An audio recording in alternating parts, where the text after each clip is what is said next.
ನಮಸ್ಕಾರ. ರಾಜ್ಯ ದೇಶ ವಿದೇಶಗಳ ಸುದ್ದಿಗಳನ್ನು ಕ್ವಿಕ್ ಆಗಿ ನೋಡೋಣ ನ್ಯೂಸ್ ಎಕ್ಸ್‌ಪ್ರೆಸ್ನಲ್ಲಿ. ಕೆಪಿಸಿಸಿ ಅಧ್ಯಕ್ಷರನ್ನ ಬದಲಾವಣೆ ಮಾಡಿ ಎಂದು ಸದ್ದು ಮಾಡಿದ್ದ ಸ್ವಪಕ್ಷೀಯ ವಿರೋಧಿಗಳಿಗೆ ಡಿಸಿಎಂ ಡಿಕೆಶಿ ಮಾತಿನಲ್ಲಿ ಜಾಡಿಸಿದ್ದಾರೆ. ಹೈಕಮಾಂಡ್ ಭೇಟಿ ಮಾಡಿದ ಡಿಕೆಶಿ ಸಚಿವರ ಹೇಳಿಕೆಗಳು ತಮ್ಮ ವಿರುದ್ಧ ನಡೆಸಿದ ಪಿತೂರಿಗಳ ಬಗ್ಗೆ ಗಮನಕ್ಕೆ ತಂದಿದ್ರು. ಹೈಕಮಾಂಡ್ನಿಂದಲೂ ಡಿಕೆಶಿ ಓಟಕ್ಕೆ ಮತ್ತಷ್ಟು ಪುಷ್ಟಿ ನೀಡುವ ಟಾನಿಕ್ ಸಿಕ್ಕಂತಿದೆ. ಹಾಗಾಗಿಯೇ ಪದೇ ಪದೇ ತಮ್ಮ ವಿರುದ್ಧ ತಿರುಗಿ ಬಿದ್ದಿದ್ದ ವೈರಿಗಳಿಗೆ ಸ್ಟ್ರಾಂಗ್ ಮೆಸೇಜ್ ರವಾನಿಸಿದ್ದಾರೆ. ನನ್ನ ಲೀಡರ್ಶಿಪ್ ನೋಡಿಯೇ ಪಕ್ಷ ನನಗೆ ನಾಯಕತ್ವ ಕೊಟ್ಟಿದ್ದು, ಮನೇಲಿ ಕೂರೋಕೆ ಕ್ಯಾಪ್ಟನ್ಶಿಪ್ ಕೊಟ್ಟಿಲ್ಲ. ಹಾಗಾಗಿ ನನ್ನ ನಾಯಕತ್ವದಲ್ಲೇ ಚುನಾವಣೆ ಎದುರಿಸುವುದು ಅಂತ ಸಮರ್ಥನೆ ಮಾಡಿಕೊಂಡಿದ್ದಾರೆ. ಎಲೆಕ್ಷನ್ ನೆಕ್ಸ್ಟ್ ಟೈಮ್ ನಾನು ನಿಂತ್ಕೊಂಡಾಗ ನನ್ನ ಲೀಡರ್ಶಿಪ್ಪಲ್ಲಿ ನಡೆದಾಗ ನೀವು ಇದನ್ನು ಪದ ಉಪಯೋಗಿಸಿ ನಾನು ಬಿಟ್ಟು ಹೋಗೋದಿಲ್ಲ. ಇನ್ನೊಂದು 8 ವರ್ಷ ಗಟ್ಟಿಯಾಗಿರ್ತೀನಿ, ನನ್ನ ಆರೋಗ್ಯ ಗಟ್ಟಿಯಾಗಿರ್ತೀನಿ. ನಿಮ್ಮೆಲ್ಲ ನಂಬಿಕೆ ಸ್ಟಾರ್ಟಿಂಗ್ ಏನು ಹೇಳಿದೆ, ನಂಬಿಕೆಗಿನ್ನ ದೊಡ್ಡ ಗುಣ ಇಲ್ಲ ಅಂತ. ನನ್ಗೆ ಯಾರ ಮೇಲೆ ನಂಬಿಕೆ? ನಿಮ್ಮ ಮೇಲೆ ನಂಬಿಕೆ. ಸೊ ಹಂಗೆ ನಿಮ್ಮನ್ನು ನಾವು 5 ವರ್ಷಕ್ಕೆ ನಾವು ಮದುವೆ ಮಾಡ್ಕೊಂಡಿಲ್ಲ, 35 ವರ್ಷಕ್ಕೆ ಮದುವೆ ಮಾಡ್ಕೊಂಡಿದ್ದೀವಿ. ಸೊ ಡೈವರ್ಸ್ ನಿಮ್ಮನ್ನ ಮಾಡೋದಿಲ್ಲ, ನೀವು ನಾನು ಡೈವರ್ಸ್ ಮಾಡಕ್ಕೆ ಹೋಗ್ಬಿಡ್ತೀವಿ. ಅಮಿತ್ ಶಾ ಡಿಕೆ ಶಿವಕುಮಾರ್ ಮುಖಾಮುಖಿ ವಿಚಾರಕ್ಕೆ ಡಿಸಿಎಂ ಡಿಕೆ ಶಿವಕುಮಾರ್ ಸ್ಪಷ್ಟನೆ ನೀಡಿದ್ದಾರೆ. ಅಮಿತ್ ಶಾ ಈಶಾಗೆ ಬರ್ತಾರೆ ಅಂತ ನನಗೆ ಗೊತ್ತಿತ್ತ, ನಾನು ಅಮಿತ್ ಶಾ ಅವರನ್ನ ಭೇಟಿ ಮಾಡಿಲ್ಲ ಅಂತ ಸ್ಪಷ್ಟನೆ ಕೊಟ್ಟಿದ್ದಾರೆ. ಬೆಂಗಳೂರಿನಲ್ಲಿ ಸುದ್ದಿಗೋಷ್ಠಿ ವೇಳೆ ಮಾತನಾಡಿದ ಅವರು, ನಾನು ಹಿಂದೂ ಆಗಿ ಹುಟ್ಟಿದ್ದೇನೆ, ಹಿಂದೂ ಆಗಿ ಸಾಯ್ತೇನೆ, ಆದರೆ ಎಲ್ಲ ಧರ್ಮದ ಬಗ್ಗೆ ಗೌರವ ಇಟ್ಟಿದ್ದೇನೆ. ಇಂತಹ ಊಹಾಪೋಹಗಳು ನನ್ನ ಹತ್ತಿರವೂ ಸುಳಿಯುವುದು ಬೇಡ. ಬಿಜೆಪಿ ಆರೋಪಗಳನ್ನು ಗಂಭೀರವಾಗಿ ಪರಿಗಣಿಸಬೇಡಿ. ಕುಂಭಮೇಳದಲ್ಲಿ ಉತ್ತಮ ಅನುಭವ ಆಗಿದೆ, ಕುಂಭಮೇಳವನ್ನು ರಾಜಕೀಯಕರಣಗೊಳಿಸಬಾರದು ಅಂತ ಹೇಳಿದ್ದಾರೆ. ಸೋಷಿಯಲ್ ಮೀಡಿಯಾಲೆಲ್ಲ I am very getting closer to ಇದು not Amit Shah to BJP ಅಂತ ಬರೀತಾ ಇದ್ದಾರೆ. ಪಾಪ ಇನ್ನ ನಾನು ಅಮಿತ್ ಶಾ ಭೇಟಿ ಮಾಡಿಲ್ಲ. I am A Hindu, I say I am A Born Hindu, I will die as A Hindu. But I love all religion. I love all religion, I respect all religion. I love whichever religion. When I was in jail, I have learned about Sikhism, how Sikhism was being formed, how that is. ದಲಿತ ಸಚಿವರ ವಿರುದ್ಧ ಹೈಕಮಾಂಡ್ಗೆ ದೂರು ನೀಡಿದ ವಿಚಾರಕ್ಕೆ DCM DK Shivakumar ಸ್ಪಷ್ಟನೆ ನೀಡಿದ್ದಾರೆ. ನಾನು ಪಕ್ಷದ ಅಧ್ಯಕ್ಷ, ದೆಹಲಿಗೆ ಹೋದರೆ ವರಿಷ್ಠರನ್ನ ಭೇಟಿ ಆಗ್ತೇನೆ, ನಾನು ಕೇಶವ್ ಕೃಪಾ ಬಿಜೆಪಿ ಕಚೇರಿಗೆ ಹೋಗೋದಕ್ಕಾಗುತ್ತಾ ಅಂತ ಪ್ರಶ್ನೆ ಮಾಡಿದ್ದಾರೆ. ಬೆಂಗಳೂರಿನಲ್ಲಿ ಮಾತನಾಡಿ, ದೊಡ್ಡವರಿಂದ ಎಲ್ಲರನ್ನೂ ಭೇಟಿ ಮಾಡ್ತೇನೆ, ಯಾರ ಬಗ್ಗೆಯೂ ನಾನು ದೂರು ಕೊಡೋಕೆ ಹೋಗಿಲ್ಲ, ಆ ರೀತಿ ಬಂದಿದ್ದೆಲ್ಲವೂ ಖಪೋಲ ಕಲ್ಪಿತ ಸ್ಟೋರಿ ಅಂತ ಸ್ಪಷ್ಟನೆ ಕೊಟ್ಟಿದ್ದಾರೆ. ನಾನು ಡೆಲ್ಲಿಗೆ ಹೋದಾಗ ನಾನೊಬ್ಬ ಪಕ್ಷದ ಅಧ್ಯಕ್ಷ, ನನಗೆ ನಮ್ಮ ಪಾರ್ಟಿ ಕಚೇರಿ ಒಂದು ದೇವಸ್ಥಾನ ಇದ್ದಂಗೆ. My party office in Delhi is like my temple. Whenever I go, no, whether I meet anyone or not, just I go pray and come there. But it is the chair which has made me sit in this chair. So it is, should I go to BJP office? Do you want me to go to Keshav Krupa? Or you want me to go to BJP office? It is my office. Bengaluru ನಗರದ ಅಭಿವೃದ್ಧಿ, traffic ಸಮಸ್ಯೆ ಬಗ್ಗೆ ಮಾತನಾಡುವ ಉದ್ಯಮಿ Mohan Das pi ಚುನಾವಣೆಗೆ ಸ್ಪರ್ಧಿಸಲಿ ಅಂತ DK Shivakumar ಸವಾಲು ಹಾಕಿದ್ದಾರೆ.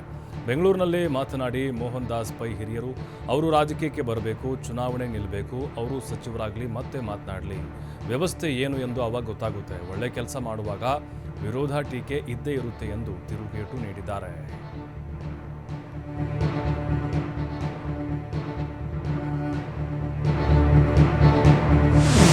ಮಹಾಕುಂಭಮೇಳದಲ್ಲಿ ಧರ್ಮದ ಹೆಸರಿನಲ್ಲಿ ನೀರು ಮಾರಾಟವಾಗ್ತಿದೆ ಅಂತ ಸಚಿವ ಪ್ರಿಯಾಂಕ್ ಖರ್ಗೆ ಕಿಡಿಕಾರಿದ್ದಾರೆ. ಇದನ್ನ ವಾಣಿಜ್ಯೀಕರಣ ಮಾಡ್ತಿದ್ದಾರಾ ಗೊತ್ತಿಲ್ಲ. ಮನುಕುಲದ ಇತಿಹಾಸವು ಇಲ್ಲಿಂದಲೇ ಆಗಿದ್ದು, ರಾಜಕೀಯ ಬೇಳೆ ಬೇಯಿಸಿಕೊಳ್ಳಲು ಇದೆಲ್ಲ ಮಾಡ್ತಿದ್ದಾರೆ. ಮಹಾಕುಂಭ, ತಲಕಾಡು ಮೇಳ ಯಾವುದೇ ಆಗಿರಲಿ, ಭಾವನಾತ್ಮಕವಾಗಿ ಜನರನ್ನ ಮೂರ್ಖರನ್ನಾಗಿಸ್ತಾ ಇದ್ದಾರೆ. ಮೂಲದಿಂದ ಬಂದಿದೆ ಅಂತ ನೀರು ಮಾರಾಟ ಮಾಡೋದು ಸರಿಯೇ ಅಂತ ಪ್ರಶ್ನೆ ಮಾಡಿದ್ದಾರೆ.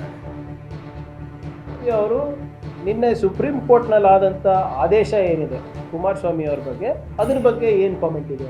ನಾ ಖಾವುಂಗ ನಾ ಖಾನೆ ದುಂಗ ಅಂತ ಏನು ಪ್ರಧಾನಮಂತ್ರಿಯವರ ಘೋಷಣೆ ಇತ್ತು, ಈಗ ಅವರ ಸಂಪುಟದಲ್ಲೇ ಹೀಗೆ ನಡೀತಾ ಇದೆ. ಸುಪ್ರೀಂ ಕೋರ್ಟ್ ಅವರು ಭಾಳ ಸ್ಪಷ್ಟವಾಗಿ ಹೇಳಿದ್ದಾರೆ, ನಿಮ್ಮ ಅವಾಗ ಕುಮಾರಸ್ವಾಮಿ ಅವರು ಆಫೀಸ್ ಆಫ್ ಚೀಫ್ ಮಿನಿಸ್ಟರ್ ಇದ್ದಾಗ ಅವರ ಆಫೀಸನ್ನು ದುರುಪಯೋಗ ಮಾಡ್ಕೊಂಡು ಅವರ ಲಾಭಕ್ಕೆ ಅವರು ಕುರ್ಚಿಯನ್ನು ಉಪಯೋಗ ಮಾಡ್ಕೊಂಡಿದ್ದಾರೆ ಅಂತ ಹೇಳಿದೆ. ಸಿದ್ದರಾಮಯ್ಯ ಬೆಂಕಿ ಇದ್ದಂತೆ ಯಾರಿಂದಲೂ ಅವರನ್ನ ಮುಟ್ಟೋದಕ್ಕಾಗೋದಿಲ್ಲ, ಮುಟ್ಟಿದ್ರೆ ಭಸ್ಮ ಆಗ್ತಾರೆ ಅಂತ ಸಿಎಂ ಪರ ಸಚಿವ ಜಮೀರ್ ಅಹಮದ್ ಬ್ಯಾಟಿಂಗ್ ಮಾಡಿದ್ದಾರೆ. ಬಳ್ಳಾರಿಯಲ್ಲಿ ಮಾತನಾಡಿದವರು ಸಿಎಂ ಸ್ಥಾನ, ಕೆಪಿಸಿಸಿ ಸ್ಥಾನ ಖಾಲಿ ಇಲ್ಲ ಅಂತ ಹೇಳಿದ್ದಾರೆ. ಕೆಪಿಸಿಸಿ ಅಧ್ಯಕ್ಷ ಡಿ.ಕೆ. ಶಿವಕುಮಾರ್ ಇದ್ದಾರೆ, ಸಿಎಂ ಸ್ಥಾನದಲ್ಲಿ ಸಿದ್ದರಾಮಯ್ಯ ಇದ್ದಾರೆ.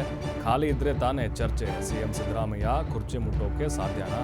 ಆ ಬೆಂಕಿ ಮುಟ್ಟೋಕೆ ಸಾಧ್ಯವಿಲ್ಲ, ಮುಟ್ಟಿದ್ರೆ ಸುಟ್ಟೋಗ್ತಾರೆ ಅಂತ ಹೇಳಿದ್ದಾರೆ. ಅಧ್ಯಕ್ಷ ಸ್ಥಾನನೂ ಖಾಲಿ ಇಲ್ಲ. ಅಧ್ಯಕ್ಷ ಕುರ್ಚಿದಲ್ಲಿ ಮಾನ್ಯ ಡಿ.ಕೆ. ಶಿವಕುಮಾರ್ ಅವರು ಕೂತಿದ್ದಾರೆ, ಮುಖ್ಯಮಂತ್ರಿ ಕುರ್ಚಿದಲ್ಲಿ ಮಾನ್ಯ ಸಿದ್ದರಾಮಯ್ಯ ಅವರು ಕೂತಿದ್ದಾರೆ. ಈಗ ಖಾಲಿ ಇದ್ದರೆ ತಾನೇ ಚರ್ಚೆ ಆಗೋದು. ಆಮೇಲೆ ಆ ಸಿದ್ದರಾಮಯ್ಯ ಕುರ್ಚಿ ಮುಟ್ಟಕ್ಕೆ ಸಾಧ್ಯನ್ರಿ? ಅದೊಂಥರ ಬೆಂಕಿ. ಅದು ಬೆಂಕಿಗೆ ಏನಾದ್ರು ಮುಟ್ಟರೆ ಏನಾಗ್ತದೆ, ಸುಟ್ಟೋಗ್ಬಿಡ್ತದೆ ಕೈಗಳು. ಅದೊಂಥರ ಸಿದ್ದರಾಮಯ್ಯ ಬೆಂಕಿ ಇದ್ದಂಗೆ ಅದು. ಇಲ್ಲ ಯಾರನ್ನ ಇಲ್ಲಿ ಈಗ ಮುಖ್ಯಮಂತ್ರಿ ಕುರ್ಚಿ ಅಂತೂ ಖಾಲಿ ಇಲ್ಲ. ಆಮೇಲೆ ಅದಕ್ಕಿಂತ ಹೆಚ್ಚಾಗಿ ಸಿದ್ದರಾಮಯ್ಯ ಒಂಥರ ಬೆಂಕಿ ಇದ್ದಂಗೆ. ನಾನು ಟಗರ್ ಅಂತೀನಿ ಅವರು. ಎಚ್ಡಿಕೆ ವಿರುದ್ಧ ಮತ್ತೆ ಪ್ರಾಸಿಕ್ಯೂಷನ್ಗೆ ಅನುಮತಿ ಕೇಳಿದ್ದಕ್ಕೆ ಕೇಂದ್ರ ಸಚಿವ ಪ್ರಹ್ಲಾದ್ ಜೋಶಿ ಕೆಂಡಾಮಂಡಲರಾಗಿದ್ದಾರೆ. ಹುಬ್ಬಳ್ಳಿಯಲ್ಲಿ ಮಾತನಾಡಿ, ಇದು ದ್ವೇಷದ ರಾಜಕಾರಣ, ಮೊದಲಿನಿಂದಲೂ ಇದು ನಡೀತಾ ಇದೆ. ಕುಮಾರಸ್ವಾಮಿ ಮನೆಗೆ ಹೋಗಿ ಅವರನ್ನು ಸಿಎಂ ಮಾಡಿದವರು ಈಗ ಅವರ ವಿರುದ್ಧವೇ ಕೇಸ್ ಹಾಕಿದ್ದಾರೆ. ಈ ಹಿಂದೆ ಯಡಿಯೂರಪ್ಪ ವಿರುದ್ಧ ಪೋಕ್ಸೋ ಕೇಸ್ ಹಾಕಿದ್ರು. ಇದನ್ನು ಹೋಮ್ ಮಿನಿಸ್ಟರ್ ಆನ್ ರೆಕಾರ್ಡ್ ಮಾತನಾಡಿದ್ದಾರೆ. ಯಡಿಯೂರಪ್ಪ ಕೇಸ್ನಲ್ಲಿ ಕೋರ್ಟ್ ಕೂಡ ಛೀಮಾರಿ ಹಾಕಿದೆ ಅಂತ ಸರ್ಕಾರದ ವಿರುದ್ಧ ವಾಗ್ದಾಳಿ ನಡೆಸಿದ್ದಾರೆ.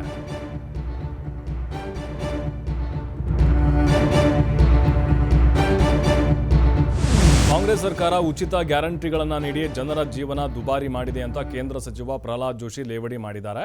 ಹುಬ್ಬಳ್ಳಿಯಲ್ಲಿ ಮಾತನಾಡಿದ ಅವರು, ಎಲ್ಲದರ ದರಗಳು ಹೆಚ್ಚಾಗಿವೆ, ಜನ ಸಾಯಬೇಕೆಂದರೂ ದುಡ್ಡು ಕೊಡುವ ಪರಿಸ್ಥಿತಿ ನಿರ್ಮಾಣ ಆಗಿದೆ. ಸುಸೂತ್ರವಾಗಿ ಸಾಯೋದಕ್ಕೂ ಸರ್ಕಾರ ಬಿಡ್ತಾ ಇಲ್ಲ, ಅಭಿವೃದ್ಧಿ ಮಾಡುತ್ತೇವೆ ಅಂತ ಅಧಿಕಾರಕ್ಕೆ ಬಂದರೂ ಸಮರ್ಪಕವಾಗಿ ವಿದ್ಯುತ್ ಕೊಡಲಾರದ ಸ್ಥಿತಿ ರಾಜ್ಯದಲ್ಲಿದೆ ಅಂತ ಸರ್ಕಾರದ ವಿರುದ್ಧ ಜೋಶಿ ವಾಗ್ದಾಳಿ ಮಾಡಿದ್ದಾರೆ.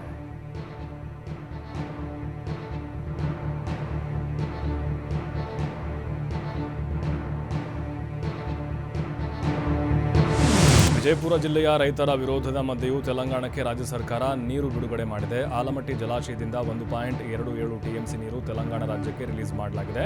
ಕೃಷಿ ಮತ್ತು ಕುಡಿಯುವ ನೀರು ಉದ್ದೇಶಕ್ಕಾಗಿ 5 ಟಿಎಂಸಿ ನೀರು ಬಿಡುಗಡೆ ಮಾಡುವಂತೆ ತೆಲಂಗಾಣ ಸರ್ಕಾರ ಜಲಸಂಪನ್ಮೂಲ ಸಚಿವ ಡಿ.ಕೆ. ಶಿವಕುಮಾರ್ಗೆ ಪತ್ರ ಬರೆದಿತ್ತು. ಪತ್ರ ಬೆನ್ನಲ್ಲೇ 1.27 ಟಿಎಂಸಿ ಅಡಿ ನೀರು ಬಿಡುಗಡೆ ಮಾಡಲಾಗಿದೆ. ಇದರಿಂದ ರಾಜ್ಯ ಸರ್ಕಾರದ ನಡೆ ರೈತರ ಕೆಂಗಣ್ಣಿಗೆ ಗುರಿಯಾಗಿದೆ.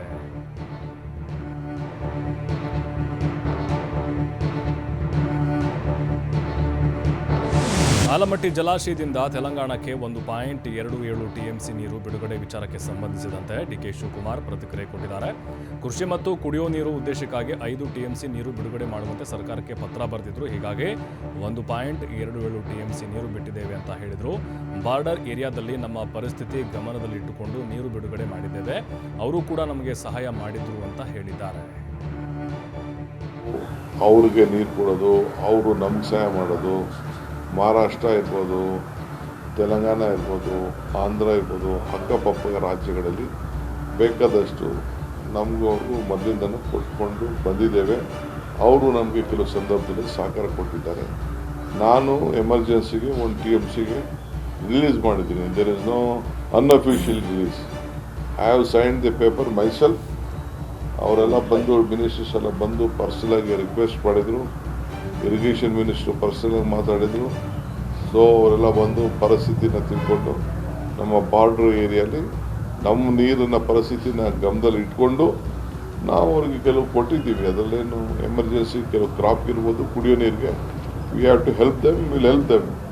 ನಾವು ಅವ್ರಿಗೆ ನೀರು ಕೊಡೋದು, ಅವರು ನಮ್ಗೆ ಸಹಾಯ ಮಾಡೋದು, ಮಹಾರಾಷ್ಟ್ರ ಇರ್ಬೋದು, ತೆಲಂಗಾಣ ಇರ್ಬೋದು, ಆಂಧ್ರ ಇರ್ಬೋದು, ಅಕ್ಕಪಕ್ಕ ರಾಜ್ಯಗಳಲ್ಲಿ ಬೇಕಾದಷ್ಟು ನಮಗೂ ಅವ್ರಿಗೂ ಮೊದಲಿಂದನೂ ಕೊಟ್ಕೊಂಡು ಬಂದಿದ್ದೇವೆ. ಅವರು ನಮಗೆ ಕೆಲವು ಸಂದರ್ಭದಲ್ಲಿ ಸಹಕಾರ ಕೊಟ್ಟಿದ್ದಾರೆ.